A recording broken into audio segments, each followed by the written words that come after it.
Netaji Subhash Chandra Bose INA trust के अध्यक्ष brigadier retired RS चिकारा जी और देवी और सज्जनों, आप सभी का हार्दिक स्वागत अभिनंदन है।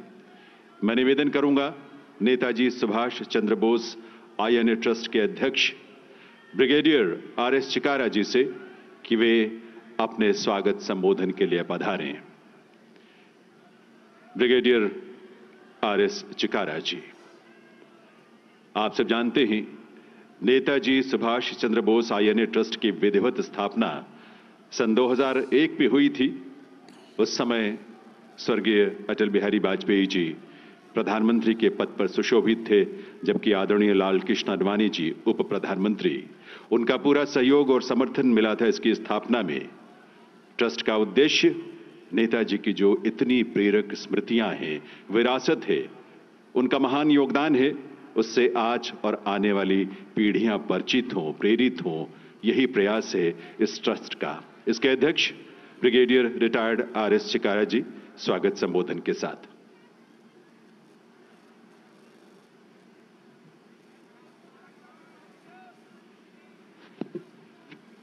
परम आदरणीय प्रधानमंत्री श्री नरेंद्र भाई मोदी जी, राष्ट्र की सरकार के वरिष्ठ मंत्रीगण, नेताजी के परिवार के सदस्य, आज़ाद हिंद फौज के परिवारों के कुछ 100-200 सदस्य जो आज यहाँ उपस्थित हैं।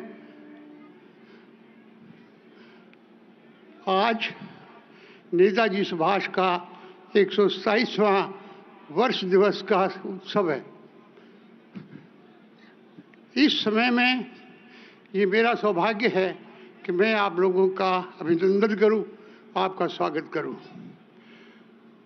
हम सब की ओर से आप सबको राम राम और आप सबका हार्दिक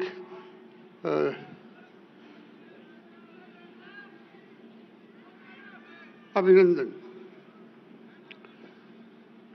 ये ट्रस्ट जब काम शुरू कर रहा था तो उस वक़्त केंद्र में यूपीए की सरकार थी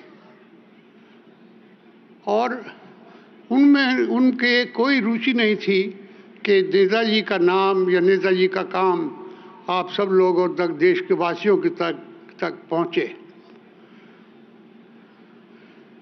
लेकिन 2014 में नरेंद्र भाई मोदी जी की सरकार के आगमन के साथ ही हमें बहुत उत्साह मिला और बहुत काम हुए।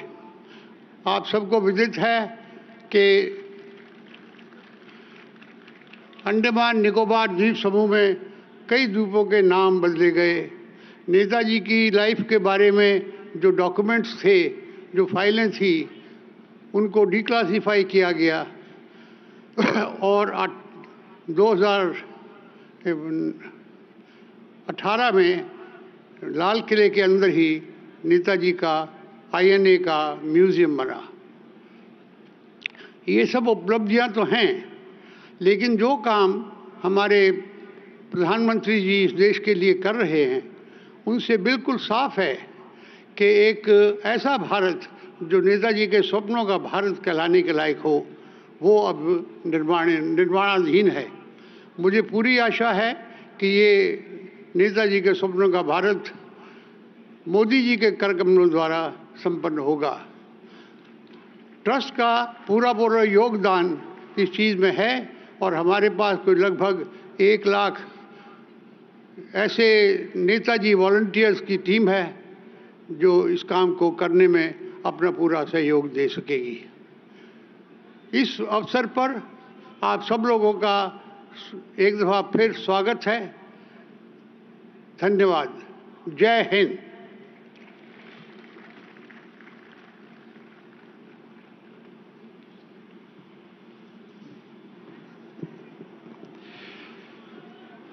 आभार ब्रिगेडियर आरएस चिकारा जी का। देव सज्जनों, नेताजी सुभाष चंद्र बोस का संपूर्ण जीवन, राष्ट्र के प्रति उनकी निष्ठा, देश को स्वतंत्र कराने का उनका संकल्प और सतत प्रयास, वे सब अद्वितीय हैं, अतुल्य हैं। राष्ट्रीय नाट्य विद्यालय नई दिल्ली ने नेताजी के जीवन पर आधारित एक नाट्य प्रस्तुति तैयार की है। इसके लेखक हैं श्री अतुल तिवारी। इसमें रंगमंच के तत्वों के साथ साथ प्रोजेक्शन मैपिंग का भी प्रयोग किया गया है, जो इसे बहुत ही प्रभावशाली बनाता है। आइए देखते हैं राष्ट्रीय नाट्य विद्यालय नई दिल्ली की नाट्य प्रस्तुति नेताजी की अमर कहानी।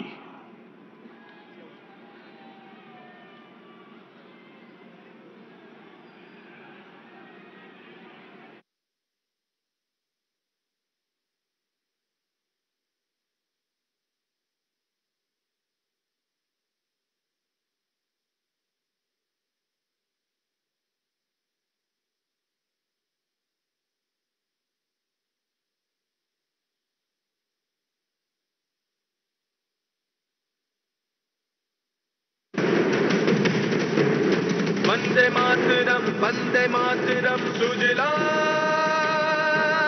सुफलाम मलयज शीतलाम। वो वक्त बड़ा मतवाला था, वो काल बहुत जियाला था। उन भारत माँ के बच्चों ने पिया देश प्रेम का प्याला था।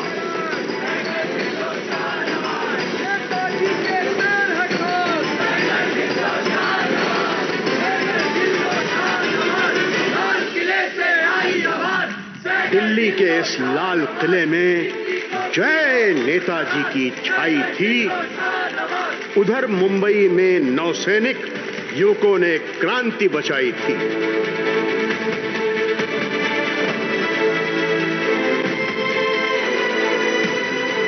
इस दोहरी चोट से अंग्रेजी सरकार बहुत घबराई थी और वॉइस रॉय वेविल ने मीटिंग एक खास बुलाई थी। Marshal Claude Auchinleck, you've been the Commander-in-Chief of the British Indian Army for a long time. Now, help me answer a question from PM Clement Attlee. If there is another mass insurgence from Gandhi and his people, like in 1942, do you think the Indian Army will follow orders and put it down? I know from my long experience with Indian troops, sir, it is hard to know the feelings of the Indian soldiers.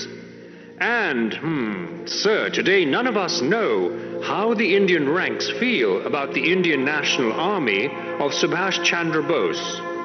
Well. By the time I took over as Viceroy of India, this man had gone. But you have known this country for long. Tell me more about the Subhash Chandra Bose. He is if I may say, a maverick, sir. How shall I put it?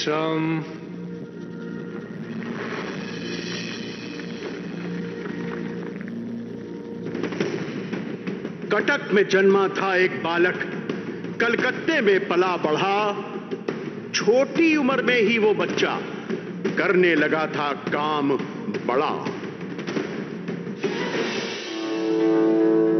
जगी हृदय में आध्यात्मिकता, जैसे ही कुछ हुआ बड़ा, सत्य खोजने जीवन का छोड़ के घर था वो चल पड़ा।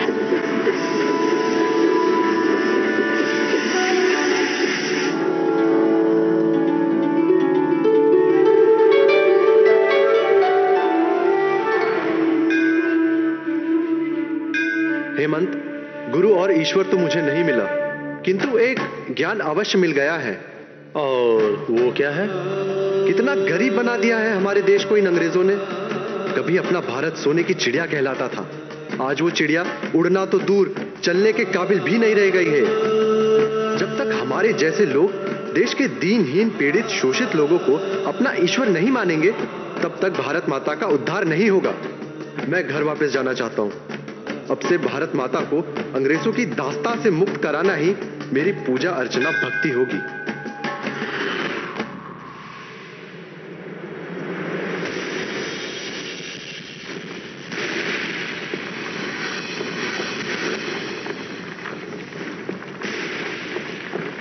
सुभाष, मैं खुश हूं कि तुमने अपनी तरह से दुनिया को देखा और कुछ नया सीखा।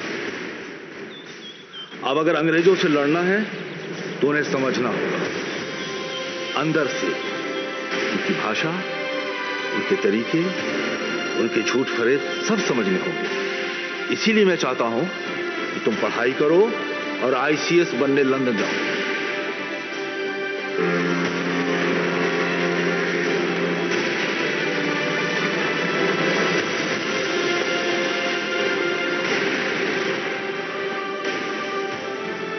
माता पिता के समझाने पर तैयार हुआ लंदन जाने। वहां पहुंचकर आईसीएस बन भारत अपने वापस आने। देश प्रेम पर जागा मन में, किसी तरह ना मन माने, प्रशासक बन भारत की सेवा होगी नहीं, था वो जाने। छोड़ अफसरी वापस लौटा, माना ना किसी के समझाने।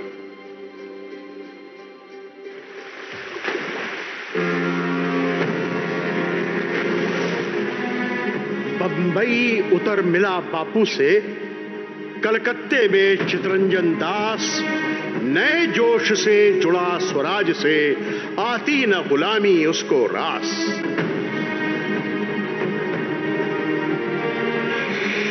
जेल गया दर्जनों बार वो, मन में लिए एक नूतन आस।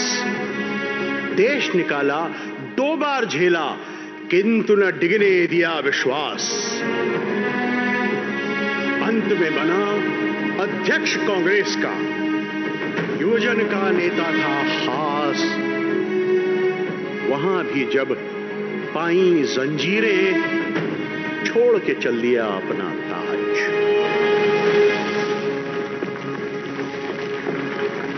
अहिंसा एक समय में बहुत अच्छा हथियार था, मैं मानता हूं, पर वो वक्त शांति का था। आज जब सारी दुनिया में जंग के नगाड़े बज रहे हैं, तो अहिंसा की बांसुरी कौन सुनेगा बापू? मुझे दुख है सुभाष, पर तुम्हारी ऐसी बातों के कारण ही कांग्रेस ने तुम पर जो बैन लगाया है, मैं उसके साथ हूं। प्रथम विश्व युद्ध में भी आपने अंग्रेजों की मदद की थी बापू।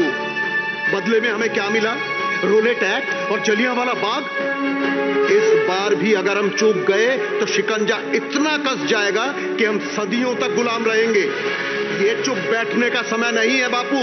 अगर तुम यही चाहते हो तो हमें अपने अलग अलग रास्तों पर चलना होगा। ऐसा क्यों कह रहे हैं बापू? क्या हमारी मंजिल एक नहीं है? आप मुझे इस तरह अलग नहीं कर सकते। तुम अलग नहीं हो, मेरे ही बिगड़े बेटे हो सुभाष।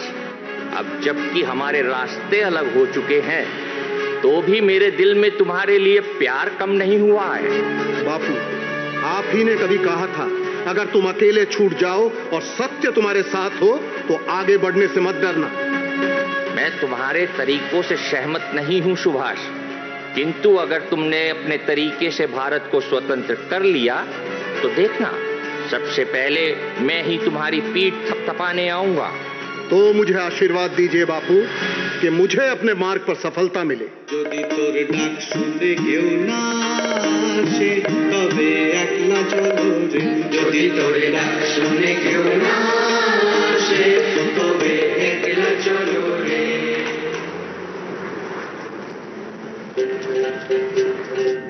ओझल हो सबकी आंखों से पहुंचा वो अफगानिस्तान। फिर चलकर जर्मनी गया वो, धरकर एक नई पहचान। यहां मैं महफूज जरूर हूं, पर यहां से भारत की आजादी का काम नहीं हो सकेगा। उसके लिए मुझे जर्मनी या रूस जैसे मजबूत देश जाना होगा। बिना पासपोर्ट के? अब तक रूस और जर्मनी के राजदूतों ने आपको न पासपोर्ट दिया है न वीजा। हमारे और भी दोस्त हैं Bhagat Ram. Passport. Your name sir?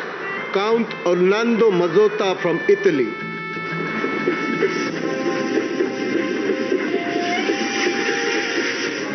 किंतु रूस में मिली विमुखता, झेल न सकता था इंसान।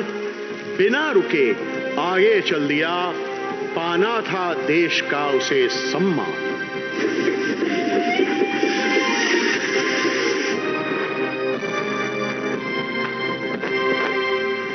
जर्मनी में आजाद हिंद फौज बनाई, जिसका था एक शेर निशान। प्रथम बार था गाया गया आजाद हिंद का राष्ट्रगान। सुख चैन की बरखा बरसी भारत भागे जाना, पंजाब सिंध गुजरात मराठा द्राविड़ उत्कल बंगा, चंचल सागर विंध हिमालय नीला यमुना गंगा, तेरे नित्य गुण गाए तुझसे जीवन पाए, सब तन पाए आशा, सूरज बन कर जग पर चमके भारत नाम।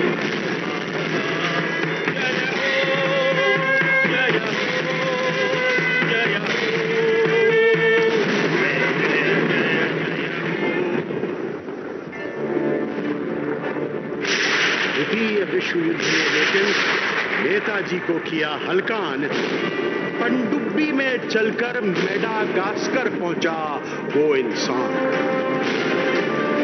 वहां उफनता सागर चीर नाव बदलना न था आसान, किंतु निडर नर कब डरते हैं, पहुंचा वीर वो अब जापान। आ गए है नाज जिस पे हिंद को वो शान हिंद आ गए, सुभाष जी वो जान हिंद। सिंगापुर में नेताजी ने थामी आईएनए की कमान, आजाद हिंद सरकार बनाई, हिंद को दिया नया सम्मान। सुभाष जी वो जान हिंद आ गए है नाज जिस पे हिंद को वो शान हिंद आ गए, सुभाष जी।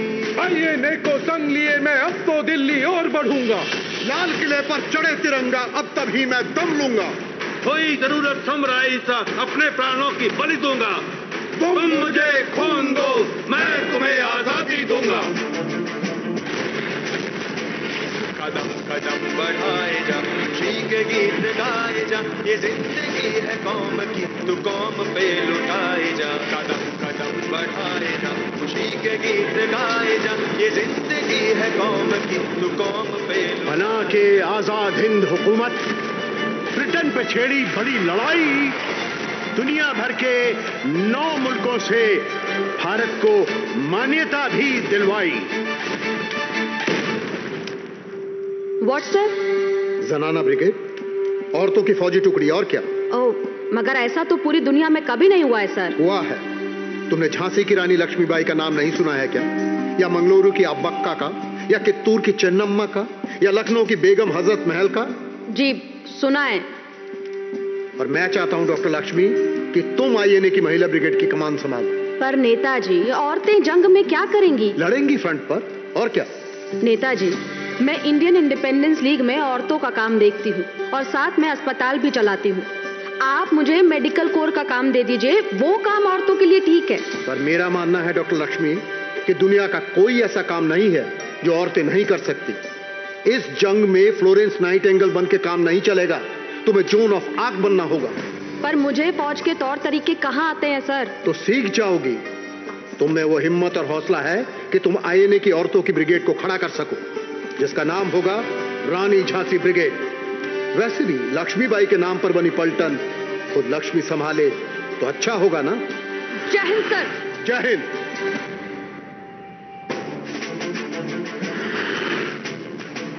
कदम कदम बढ़ाए जा खुशी के गीत गाए जा, ये जिंदगी है कौम की तू कौम पे लुटाए जा, कदम कदम बढ़ाए जा खुशी के गीत गाए जा, ये जिंदगी। नेताजी ने आगे बढ़ अंडमान पे भारत ध्वज फहराया, निकोबार को नाम स्वराज दे दी उसे नई एक काया।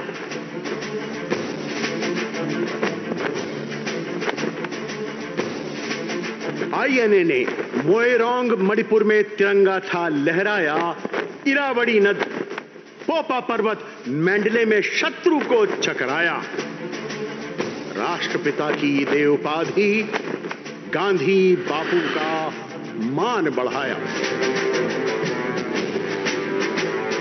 दिल्ली दिल्ली जाएंगे हम अपना हिंद बनाएंगे, फौजी बन के रहना है दुख दर्द मुसीबत सहना है, सुभाष का ये कहना कहना है, चलो दिल्ली चल के रहना है। किंतु समय कब रहा एक सा, शिथिल पड़ी जीतों की रवानी, पीछे हटने लगी हार के अपनी मित्र सेना जापानी।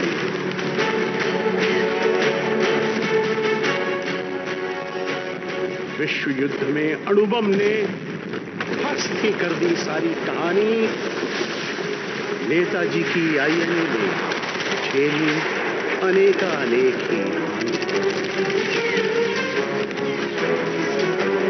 नेताजी की आईएनए ने झेली अनेकानेक ही हानि, पर नेताजी सुभाष बोस ने हार अभी तक थी ना मानी। चले रूस की ओर जहाज से नई नीति थी।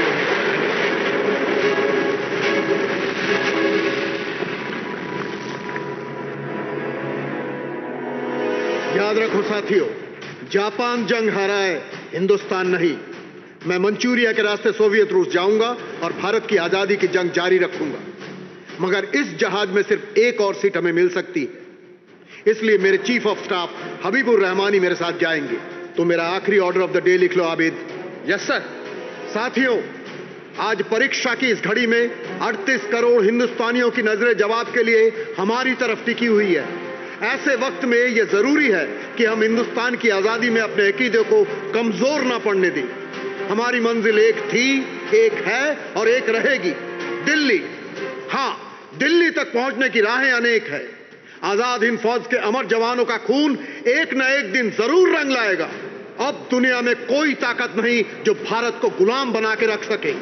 भारत आजाद होकर रहेगा और बहुत जल्द वो आजाद होगा।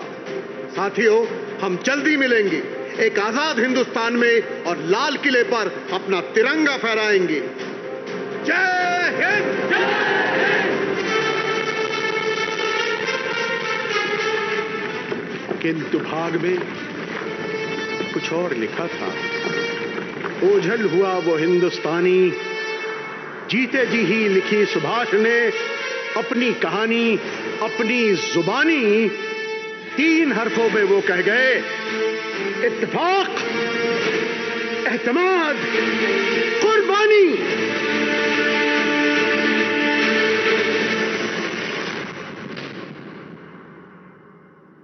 Major General Shahnawaz Khan, Colonel Prem Sehgal और Lieutenant Gurbakh Singh Dhillon, आप तीनों एक समय पर बरतानी फौज के सिपाही थे, पर फिर आपने अपने रेजिमेंट को धोखा देकर देश से गद्दारी की, किंग एम्परर से दगा करने का काम किया और तीनों पर अपने ही देश के सम्राट के खिलाफ युद्ध छेड़ने का आरोप है। Major general Khan and colonel Sehgal, आप दोनों पर अपने ही फौजी सिपाहियों के कत्ल का भी इल्जाम साबित हुआ है। क्या आप तीनों को अपना जुर्म कबूल है? मैं नवंबर सन 1944 के आखिर तक आजाद हिंद फौज की आला कमान का मिलिट्री सेक्रेटरी था और कुछ अरसे तक असिस्टेंट चीफ ऑफ स्टाफ भी। दिसंबर के महीने में मुझे एक रेजिमेंट की कमान सौंपकर पोपा की हिफाजत के लिए भेज दिया गया। मैंने आजाद हिंद की आर्जी हुकूमत की फौज की तरफ से अपने मुल्क को आजाद करने की जंग में हिस्सा लिया। जिनीवा कन्वेंशन के तमाम कानून को मानते हुए हमने ये जंग लड़ी और मैं इसे जुर्म नहीं मानता, बल्कि मुझे खुशी है कि मैंने पूरी कुव्वत और सलाहियत से अपने देश की सेवा की है। जय हिंद। सन 1943 की जुलाई में नेताजी से मुलाकात से पहले मेरा सियासी शऊर 0 के बराबर था। मेरी परवरिश एक ऐसे फौजी अफसर के तौर पर हुई थी जो अंग्रेजों के नजरिए से इंडिया को देखता था। मुझे सिखाया गया था कि जंग और स्पोर्ट्स के अलावा सब कुछ हेच है। और तब नेताजी सिंगापुर आए और मैंने उन्हें करीब से देखा। इससे पहले मैंने उनका नाम तक नहीं सुना था और ना ही उनके काम का इल्म था। उनकी तकरीरों का मुझ पर गहरा असर हुआ। एक अजीब जादू था उस शख्सियत में। एक अजीब कैफियत थी। उन्होंने मेरी आंखें खोल दी और पहली बार मैं हिंदुस्तान को एक हिंदुस्तानी की नजरों से देख सका। यह फैसला मेरे लिए बड़ा मुश्किल था, पर मैंने तय कर लिया कि मैं जिंदगी उन्हें अपना लीडर मानूंगा और नेताजी के पीछे पीछे चलूंगा। गर्ज की मेरे सामने दो रास्ते थे। एक तरफ मेरा मुल्क था और दूसरी तरफ वो बादशाह जिसके नाम पर मैंने हलफ उठाया था। मैंने वतन परिस्थिति की राह अपनाई और नेताजी से वादा किया कि मैं वतन की राह पर कुर्बान होने को तैयार हूं। जय हिंद। मैंने अपने सारे वॉलंटियर से कह दिया था कि आजाद हिंद फौज में तभी शामिल होना अगर तुम्हें अपने मुल्क से प्यार हो और उसके लिए तुम हर तकलीफ उठाने को तैयार हो। मैं अफसर था, फिर भी कई बार मुझे 20-20, 30-30 घंटे बिना पानी की एक बूंद देखे रहना पड़ता था और खाली पेट 2-2, 3-3 दिन गुजारने पर मैं मजबूर था। अगर एक ब्रिगेड कमांडर को इतनी दुश्वारियां उठानी पड़ी तो सोचिए कि मेरे सिपाहियों को किन किन मुश्किलों से गुजरना होता होगा। मगर फिर भी उन्होंने मेरा साथ नहीं छोड़ा। अगर हमने उन्हें जबरदस्ती भर्ती किया होता तो क्या यह सब मुमकिन था? मगर नहीं, हम सब अपनी मर्जी से पूरे होश और हवास में हिंदुस्तान की आजादी के लिए कुर्बानी देने, शहीद होने आए थे। जय हिंद। नेताजी की जय। आजाद हिंद फौज की जय। भारत माता की जय। नेताजी की जय। आजाद हिंद फौज की जय। भारत माता की जय। नेताजी की जय। आजाद हिंद फौज की जय। Sir, I got a discreet inquiry made and the report says because of the INA, the Indian troops have ceased to be reliable. Actually, they are almost likely to break into a revolt. And without the Indian troops, we will not be able to control the situation. If that happens, how will we be able to control the situation?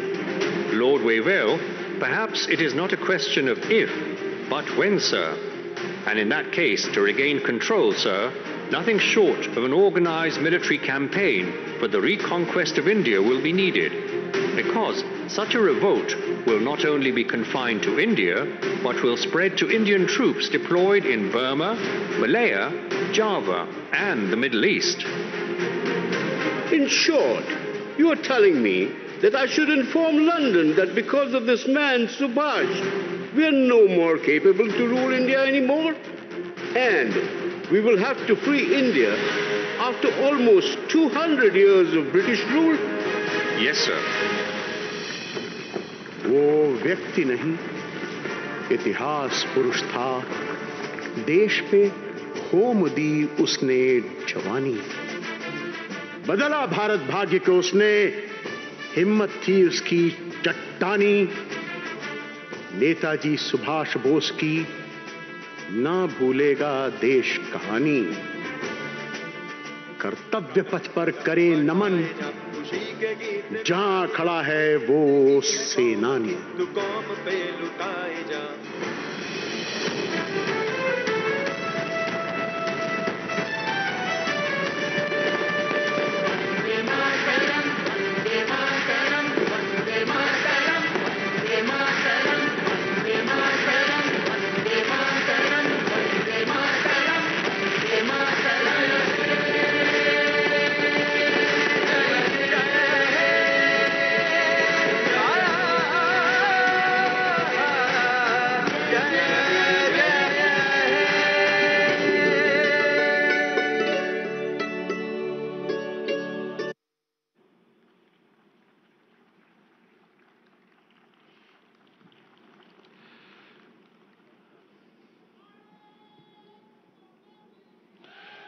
देवियों सज्जनों, ये थी राष्ट्रीय नाट्य विद्यालय नई दिल्ली की नाट्य प्रस्तुति नेताजी की अमर कहानी।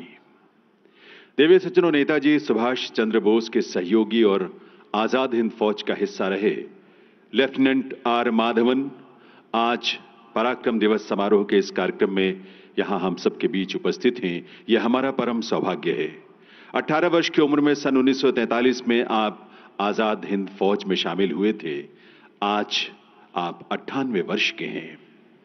मैं निवेदन करूंगा माननीय प्रधानमंत्री महोदय से कि वे INA veteran lieutenant R Madhavan को शॉल भेंट करके इस अवसर पर उनका अभिनंदन करें।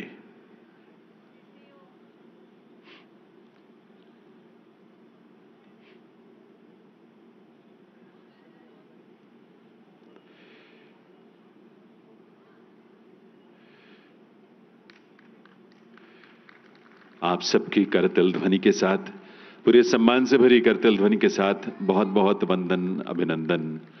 इस विभूति का नेताजी के सहयोगी INA veteran lieutenant R Madhavan ji का।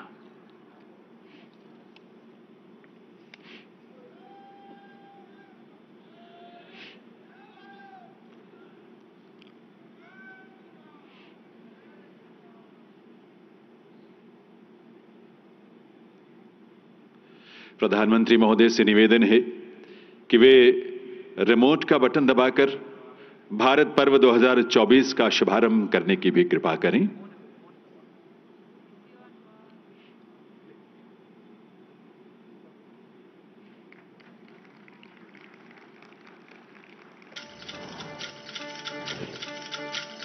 लाल किले में भारत आया, पूरा भारत यहीं समाया।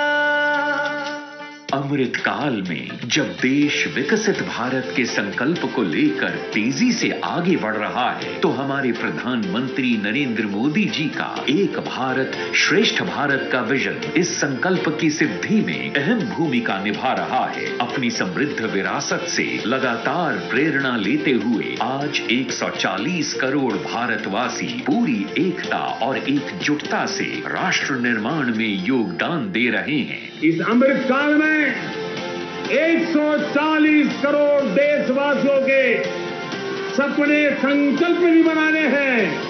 140 करोड़ देशवासियों के संकल्प को सिद्धि में भी परिवर्तित करना है। और 2047 का जब तिरंगा झंडा फहरेगा तो विश्व एक विकसित भारत का गुणगान करता होगा। इस विकास यात्रा को भारत पर्व ने गत वर्षों में एक नई ऊर्जा दी है। उत्साह से भरे रंगों के आयोजन भारत पर्व ने देश की विविधता और जीवंतता को, स्थानीय कला और खान पान को एक सशक्त मंच प्रदान किया है। और फिर एक बार नई उमंग और उत्साह के साथ लाल किले पर लौट आया है भारत पर्व 2024। नेताजी सुभाष चंद्र बोस की जन्म जयंती पराक्रम दिवस के शुभ अवसर पर भारत पर्व में दिखेगी 75वें गणतंत्र दिवस परेड में शामिल विकसित भारत की छवि और लोक संस्कृति को प्रस्तुत करती झांकियां। साथ ही होगी स्थानीय नृत्य और लोक संगीत की अनोखी जुगलबंदी। प्रधानमंत्री जी के आत्मनिर्भर भारत के विजन को साकार करते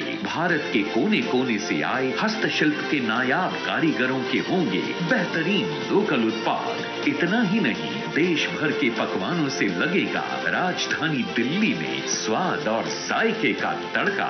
आज माननीय प्रधानमंत्री जी कर रहे हैं इस 9 दिवसीय महा उत्सव भारत पर्व का उद्घाटन। तो आइए भारत पर्व 2024 में अधिक से अधिक संख्या में हिस्सा लें, क्योंकि ये पर्व है भारत की मिट्टी की सौंधी खुशबू को दिल से महसूस करने का। ये पर्व है देश पर गर्व करने का। ये पर्व है विश्व पटल पर नित नई ऊंचाई छूते भारत के गौरव गान का।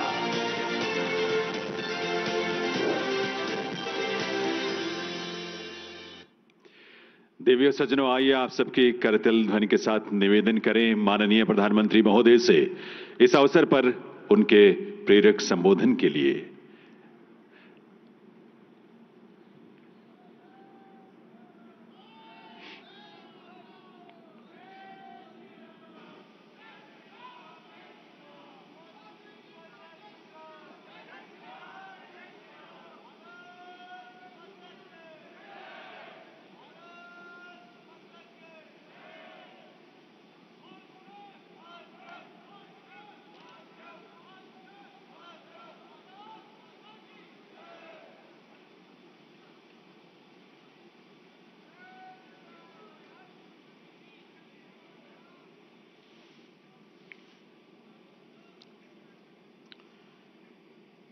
केंद्रीय मंत्रिमंडल के मेरे साथी किशन रेड्डी जी,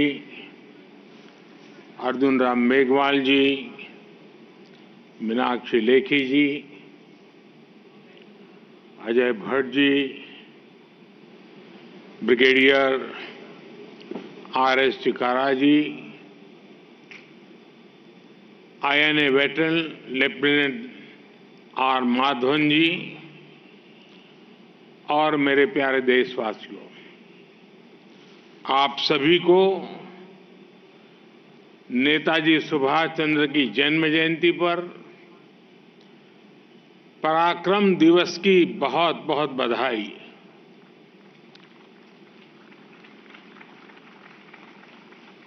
आजाद हिंद फौज के क्रांतिक वीरों के सामर्थ्य का साक्षी रहा ये लाल किला आज फिर नई ऊर्जा से जगमग उठा है।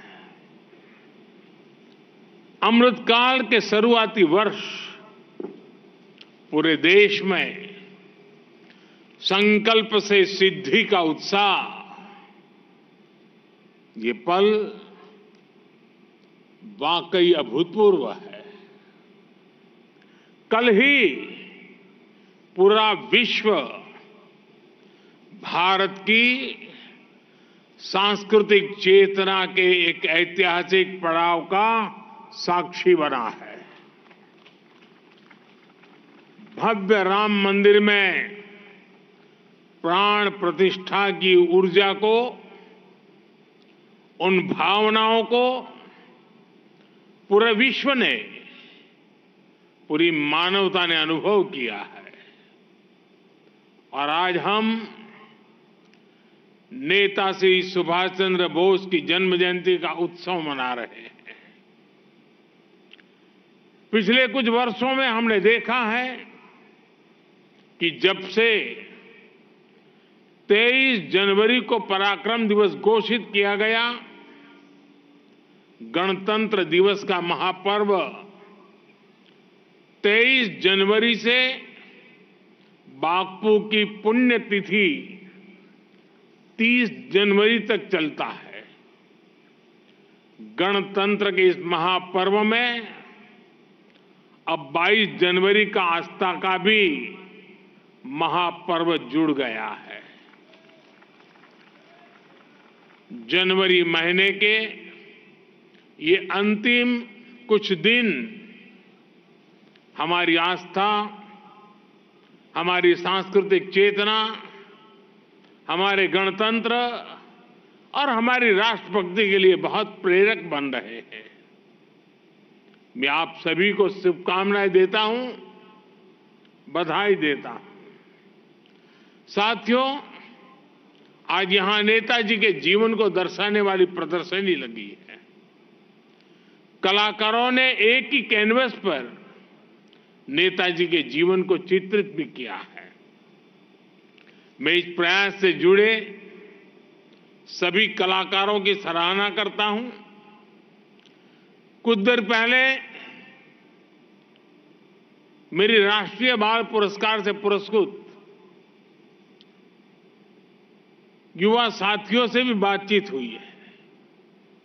इतनी कम उम्र में उनका हौसला, उनका हुनर अचंभित करने वाला है। भारत की युवा शक्ति से जितनी बार मिलने का अवसर मुझे मिलता है, विकसित भारत का मेरा विश्वास उतना ही मजबूत होता है। देश की ऐसी समर्थ अमृत पीढ़ी के लिए नेताजी सुभाष चंद्र बोस बड़ा रोल मॉडल है। साथियों, आज पराक्रम दिवस पर लाल किले से भारत पर्व का भी आरंभ हो रहा है। अगले 9 दिनों में भारत पर्व में गणतंत्र दिवस की झांकियां, सांस्कृतिक कार्यक्रमों के द्वारा देश की विविधता का प्रदर्शन किया जाएगा। भारत पर्व में सुभाष चंद्र बोस के आदर्शों का प्रतिबिंब है।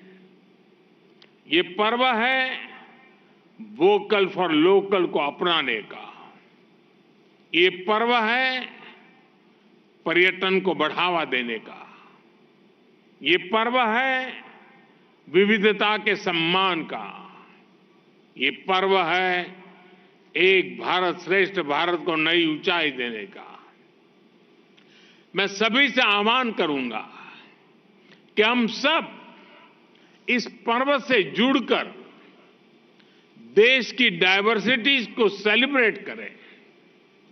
मेरे परिवारजनों, मैं वो दिन कभी भूल नहीं सकता जब आजाद हिंद फौज के 75 वर्ष होने पर मुझे इसी लाल किले पर तिरंगा फहराने का सौभाग्य मिला था।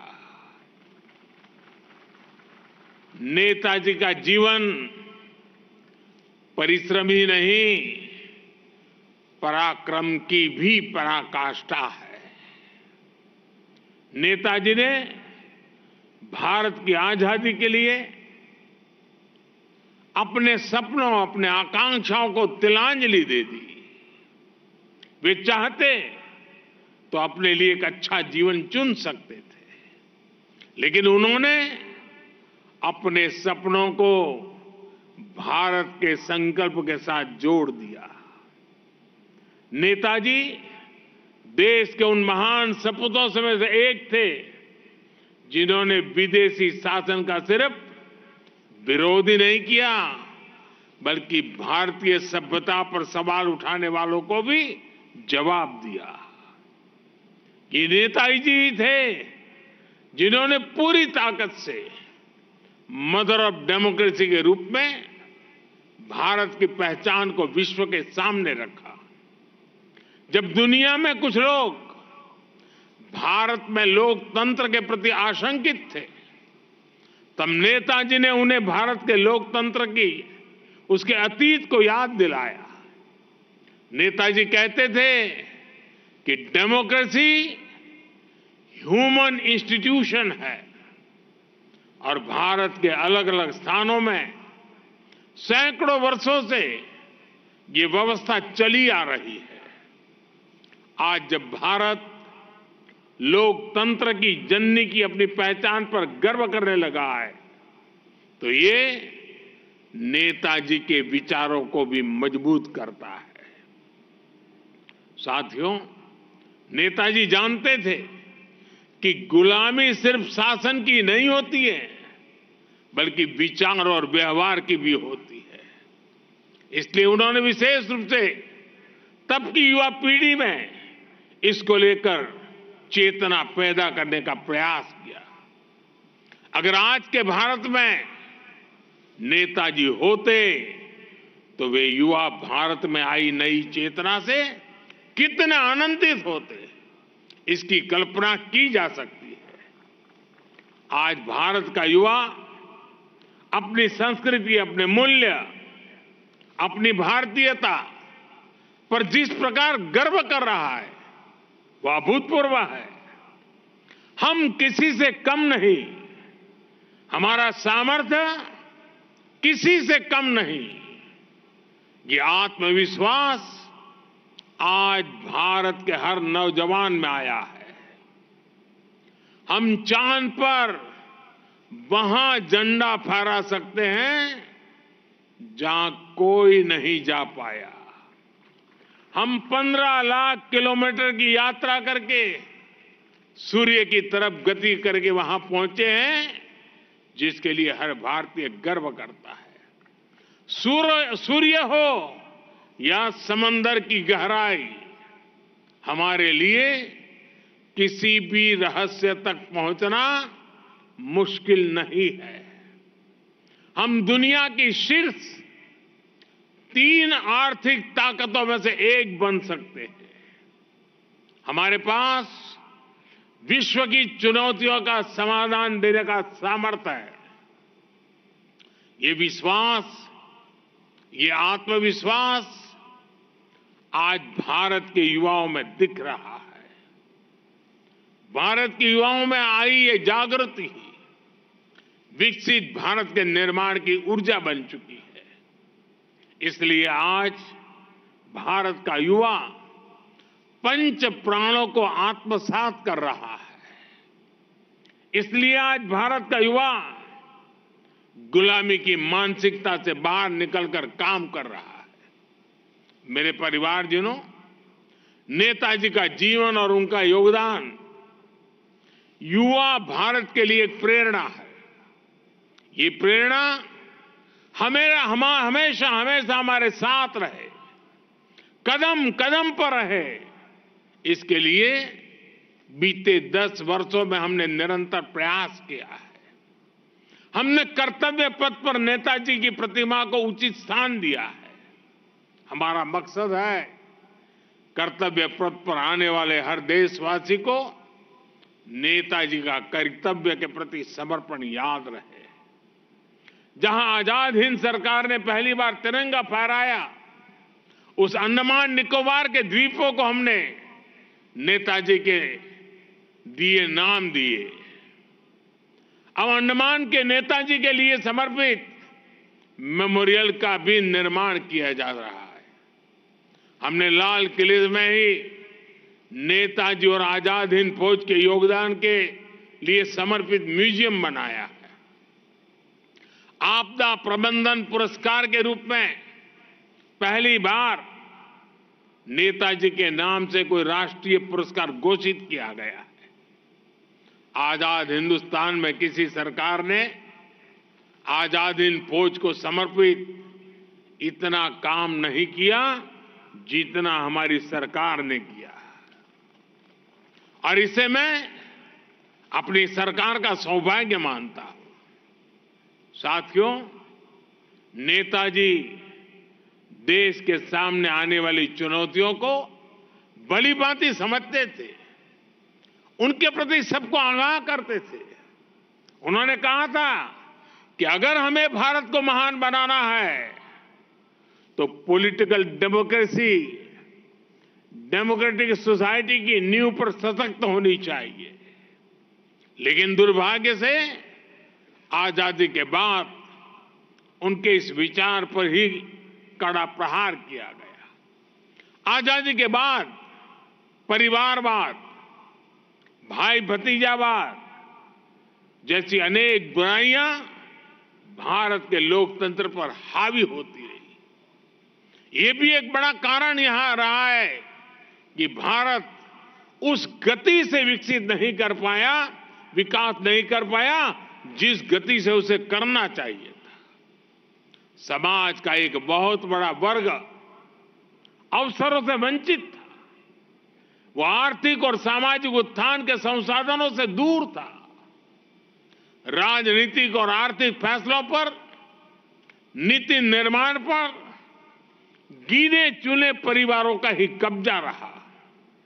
इस स्थिति का सबसे अधिक नुकसान अगर किसी को हुआ तो वो देश की युवा शक्ति और देश की नारी शक्ति को हुआ। युवाओं को कदम कदम पर भेदभाव करने वाली व्यवस्था से जूझना पड़ता था। महिलाओं को अपनी छोटी छोटी जरूरतों के लिए भी लंबा इंतजार करना पड़ता था। कोई भी देश ऐसी परिस्थितियों के साथ विकास नहीं कर सकता था और यही भारत के भी साथ हुआ। इसलिए 2014 में सरकार में आने के बाद हम सबका साथ सबका विकास की भावना से आगे बढ़े। आज 10 वर्षों में देश देख रहा है स्थितियां कैसे बदल रही है। नेताजी ने आजाद भारत के लिए जो सपना देखा था वो अब पूरा हो रहा है। आज गरीब से गरीब परिवार के बेटे बेटी को भी विश्वास है कि आगे बढ़ने के लिए उसके पास अवसरों की कमी नहीं है। आज देश की नारी शक्ति को भी विश्वास मिला है कि उसकी छोटे सी छोटी जरूरत के प्रति सरकार संवेदनशील है। वर्षों के इंतजार के बाद नारी शक्ति वंदन अधिनियम भी बन चुका है। मैं देश के हर युवा, हर बहन बेटी की कहूंगा कि अमृतकाल आपके लिए पराक्रम दिखाने का अवसर लेकर आया है। आपके पास देश के राजनीतिक भविष्य के नवनिर्माण का बहुत बड़ा अवसर है। आप विकसित भारत की राजनीति को परिवर्तन करने में बड़ी भूमिका निभा सकते हैं। देश की राजनीति को परिवारवाद और भ्रष्टाचार की बुराइयों से हमारी युवा शक्ति और नारी शक्ति ही बाहर निकाल सकती है। हमें राजनीति से भी इन बुराइयों को समाप्त करने का पराक्रम दिखाना ही होगा, इन्हें परास्त करना ही होगा। मेरे परिवारजनों, कल मैंने अयोध्या में कहा था कि राम काज से राष्ट्र काज में जुटने का समय है। ये राम भक्ति से राष्ट्र भक्ति के भाव को सशक्त करने का समय है। आज भारत के हर कदम, हर एक्शन पर दुनिया की नजर है। हम आज क्या करते हैं, हम क्या हासिल करते हैं, ये दुनिया उत्सुकता से जानना चाहती है। हमारा लक्ष्य साल 2047 तक भारत को विकसित राष्ट्र बनाना है। हमारा लक्ष्य भारत को आर्थिक रूप से समृद्ध, सांस्कृतिक रूप से सशक्त और सामरिक रूप से समर्थ बनाना है। इसके लिए ये जरूरी है कि आने वाले 5 वर्षों के भीतर हम दुनिया की तीसरी बड़ी आर्थिक ताकत बने। और ये लक्ष्य हमारी पहुंच से दूर नहीं है। बीते 10 वर्षों में हम 10वें नंबर से 5वें नंबर की आर्थिक ताकत बन चुके हैं। बीते 10 वर्षों में पूरे देश के प्रयासों और प्रोत्साहन से करीब 25 करोड़ भारतीय गरीबी से बाहर निकले हैं। जिन लक्ष्यों की प्राप्ति की पहले कल्पना भी नहीं होती थी, भारत आज वो लक्ष्य हासिल कर रहा है। मेरे परिवारजनों, बीते 10 वर्षों में भारत ने अपने सामरिक सामर्थ्य को सशक्त करने के लिए भी एक नया रास्ता चुना है। लंबे समय तक रक्षा सुरक्षा जरूरतों के लिए भारत विदेशों पर निर्भर रहा है, लेकिन अब हम इस स्थिति को बदल रहे हैं।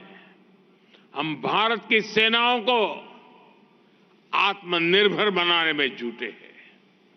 सैकड़ों ऐसे हथियार और उपकरण हैं जिनका इंपोर्ट देश की सेनाओं ने पूरी तरह से बंद कर दिया है। आज पूरे देश में एक वाइब्रेंट डिफेंस इंडस्ट्री का निर्माण किया जा रहा है। जो भारत कभी दुनिया का सबसे बड़ा डिफेंस इंपोर्टर था, वही भारत अब दुनिया के बड़े डिफेंस एक्सपोर्टर्स के रूप में शामिल हो रहा है। साथियों, आज का भारत विश्व मित्र के रूप में पूरी दुनिया को जोड़ने में जुटा है। आज हम दुनिया की चुनौतियों के समाधान देने के लिए आगे बढ़कर काम कर रहे हैं। एक तरफ हम दुनिया को युद्ध से शांति की तरफ ले जाने का प्रयास कर रहे हैं, वहीं दूसरी तरफ अपने हितों की सुरक्षा के लिए भी पूरी तरह से तत्पर है। साथियों, भारत के लिए, भारत के लोगों के लिए अगले 25 वर्ष बहुत महत्वपूर्ण है। हमें अमृतकाल के पल पल का राष्ट्र हित में उपयोग करना है। हमें परिश्रम करना है, हमें पराक्रम दिखाना है। ये विकसित भारत के निर्माण के लिए बहुत आवश्यक है। पराक्रम दिवस हमें हर वर्ष इस संकल्प की याद दिलाता रहेगा। एक बार फिर पूरे देश को पराक्रम दिवस की बहुत बहुत बधाई। नेताजी सुभाष चंद्र बोस के पुण्य स्मरण करते हुए मैं आदरपूर्वक श्रद्धासुमन देता हूं। मेरे साथ बोलिए, भारत माता की, भारत माता की। भारत माता की। बहुत बहुत धन्यवाद। कदम कदम बढ़ाए जा, खुशी के गीत गाए जा, ये जिंदगी है कौम की, तू कौम पे लुटाए जा। बहुत बहुत आभार माननीय प्रधानमंत्री महोदय का उनके प्रेरक संबोधन के लिए। महोदय, आपकी प्रेरणा का ही यह परिणाम है कि नेताजी सुभाष चंद्र बोस की जयंती को आज पूरा देश पराक्रम दिवस के रूप में मना रहा है। एक बार आप सबकी करतल ध्वनि के साथ, तालियों के साथ माननीय प्रधानमंत्री महोदय का आभार आइए हम मिलकर व्यक्त करें। आर्थिक रूप से समर्थ भारत, सांस्कृतिक रूप से समृद्ध भारत, सामरिक रूप से सशक्त भारत की परिकल्पना को साकार करने का आपका संकल्प हम सब के लिए मार्गदर्शक भी है, प्रेरणा